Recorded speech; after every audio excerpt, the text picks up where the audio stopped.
मला खरंच माहिती नव्हतं रे की देवकी त्या आगीतून वाचली आहे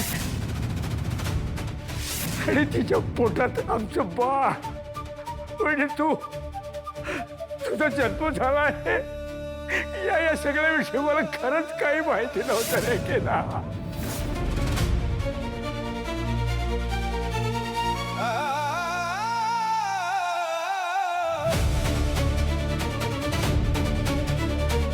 आई तू मला नेहमी म्हणायचीस ना की तू अगदी तुझ्या बाबांवर गेलाय, अगदी त्यांच्यासारखा आहे.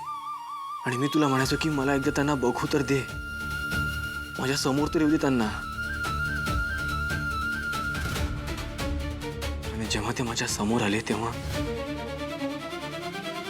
चित्र वेगळंच दिसलं ग मला. एकीकडे मी त्यांना बाबा म्हणावं म्हणून त्यांचे चाललेले प्रयत्न, या पत्रात तुझ्याबद्दल लिहिलेलं प्रेम, आणि दुसरीकडे जेपीसी मेडिकल स्कॅमचे पुरावे लपवणं. असं वाटतं की या माणसाला मी बिलकुल ओळखू शकलो नाहीये. आमच्या दिसण्यात जरी साम्य असलं, सवय जरी साम्य असलं, तरी हेच माझे बाबा आहेत का असा प्रश्न पडतोय मला. आणि हे मी बिलकुल रागाच्या भरात बोलत नाहीये, खूप विचार करून बोलतोय मी. काय खरंय काय खोटंय मला खरंच कळत नाहीये. पण एक गोष्ट नक्की, तुझ्या मृत्यूमागे जर दयानंद खांडेकरांची थोडीशी जरी चूक असेल ना, तर मी त्यांना नाही सोडणार. या माणसाबद्दल मला खरंच काही कळत नाहीये. काय आहे कसं आहे बिलकुल कळत नाहीये. तारिणीला असं वाटतंय की ते निर्दोष आहेत, पण जशा एक एक गोष्टी उलगडत चालल्यात माझा संशय वाढत चाललाय.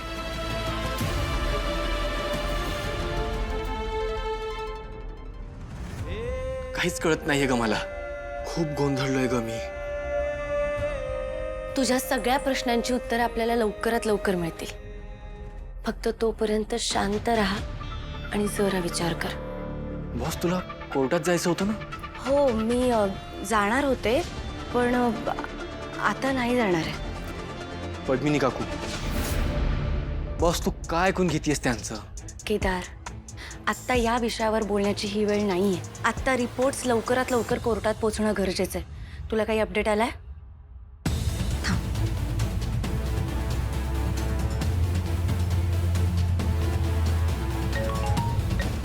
कमांडर, काय अपडेट? रिपोर्ट्स आले? नाही ना बॉस, मी इतक्यात साधू सरांकडे चौकशी केली. कमांडर, मग त्यांना घाई करा.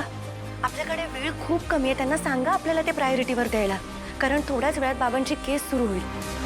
आणि ते रिपोर्ट जर वेळेत कोर्टात पोचले नाहीत ना, तर आपण हे प्रूव्ह करू शकणार नाही की ते रक्ताचे डाग तिसऱ्याच कुठल्या तरी माणसाचे होते. आणि मग सगळंच खूप अवघड होऊन बसेल. हां बॉस, मी करतो काहीतरी, तुम्ही नका टेन्शन घेऊ. ओके, आणि मला कळवत राहा. Yes boss.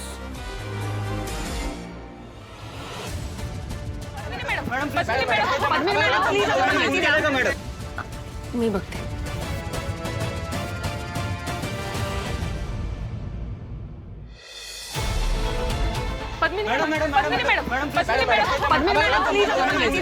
दयानंद खांडेकर यांच्या केसबद्दल तुमचं काय मत आहे? मृत व्यक्तीशी दयानंद खांडेकर यांच्या पहिल्या पत्नीचा काहीतरी संबंध होता असं आम्हाला कळलंय. हे खरं आहे का? तुमच्या नवऱ्याने खून केला याबद्दल तुमचं काय मत आहे? तुमच्या सुनेने त्यांच्या विरोधात साक्ष दिली होती, हे तरी खरं आहे का? तुमच्या नवऱ्याने का मारला जयरामला? उत्तर द्या मॅडम. पुरावा मिळाला का?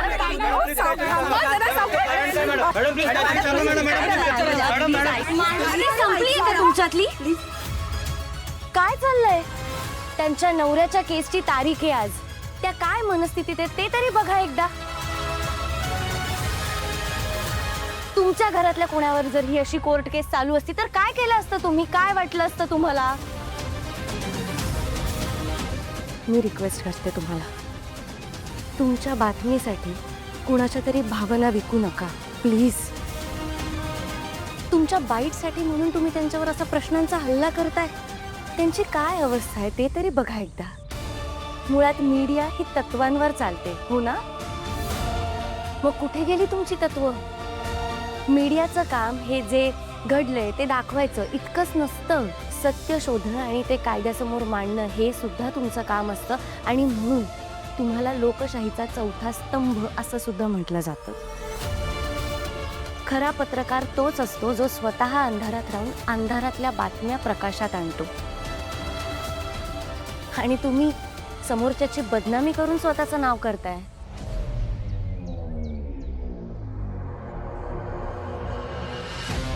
हे बघा, माझ्या बापाचं फ्युचर काय मला नीट दिसत नाही. ॲटलिस्ट तुमचा TRP तरी वाढू दे ना. आणि आज जगात काही होऊ दे, चोरी, दरोडा, खून, राजकारण, बॉलिवूड, युद्ध, सगळं बाजूला ठेवा. तुमच्या चॅनलवर फक्त एकच न्यूज रन झाली पाहिजे, दयानंद खांडेकरची. उद्या कोर्टातून जरी निर्दोष बाहेर आला ना, तरी पण त्याची एवढी लायकी करा ना की बाहेर कुठे तोंड दाखवायला जागाच नाही उरली पाहिजे. आणि असंही प्रतिष्ठित माणसाची इज्जत निघताना बघायला कोणाला नाही आवडत. हे बघा, ही इंटरव्ह्यू घ्यायची पद्धत नाही. तुम्हाला जर प्रश्नच विचारायचे असतील तर पहिले त्यांची परवानगी घ्या आणि मग प्रश्न विचारा. आणि मुळात तुम्हाला तुमच्या सगळ्या प्रश्नांची उत्तरं आज कोर्टात मिळतील. तोपर्यंत खांडेकरांपैकी कोणीही तुम्हाला उत्तर द्यायला बांधील नाही. तारिणी मॅडम, तुम्हीच तर पोलिसांना स्टेटमेंट दिलं होतं तुमच्या सासऱ्यांच्या विरोधात आणि म्हणूनच तर त्यांना कस्टडीमध्ये घेतलंय. मॅडम, तुम्ही तुमच्या सासऱ्यांना हातात सुरा धरून बघितलं होता तेव्हा तुमच्या मनात काय भावना होत्या? तुमच्या कुटुंबातून आता कोणीही काही उत्तर देत नाहीये. याचा आम्ही काय अर्थ समजावा? दयानंद खांडेकर या प्रकरणात खरोखर दोषी आहेत. सो तुम्ही काय याद रखोगे, युवराज खांडेकर बरोबर डील झाले. Enjoy. Breaking news, Dayanand Khandekar. Breaking news. Kedar, अरे तू इकडे काय करतोयस? तिकडे बाहेर त्या पत्रकारांनी गोंधळ घातलाय. पत्रकार इथे कसं काय? आज भाऊजींची कोर्टाची तारीख आहे ना, ते पत्रकार पद्मिनी वहिनीला प्रश्न विचारतायत. हैराण करून सोडले. तारिणी पण तिकडेच आहे. तू तू चल तिकडे, चल माझ्या बरोबर. शांत व्हा, इथे शांत व्हा. याचा अर्थ स्पष्ट आहे की ही वेळ असे प्रश्न विचारण्याची नाहीये.